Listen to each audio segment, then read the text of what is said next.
O'zbek xalqini mashinalar bilan hayron qoldirgan va ularga baxt to'lashgan BYD kompaniyasi dunyoni hayron qoldirishda davom etadi. Bugun sizlarga 1100 ta ot kuchiga ega bo'lgan, 0 dan 100 gacha 207 soniyada chiqa oladigan va to'liq quvvatda 701 km masofa bosib o'tadigan BYD Han L haqida to'liq ma'lumot beramiz. Qarshilarda turgan Han L gibrid versiyada, lekin uni rastamoshkasi qimmat bo'lgani uchun ham sizlarga elektr versiya haqida gapirib beraman. Avtomobilning tashqi ko'rinishi to'liq o'zgargan, diskalar ham umuman boshqacha ko'rinishda, saloni bo'lsa undan-da ajoyib.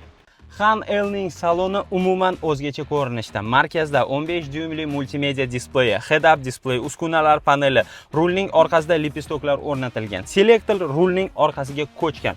O'rindiqlari qulay va yumshoq, isitish, sovutish, eslab qolish va massaj tizimlari.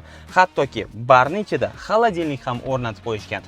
Din audio akustika tizimi, panorama tom, akasi Tang L'ga nisbatan bu yerda luka ochiladi. Yangilangan BYD Han L istalgan rangingizda, gibrid yoki elektr tizimida Imperium Cars avtosalonida sotuvga tayyor turibdi. Ushbu avtomobilni buyurtma asosida xarid qilishingiz mumkin. Buning uchun faqatgina pastdagi raqamlar orqali biz bilan bog'lanib, to'liq ma'lumot oling.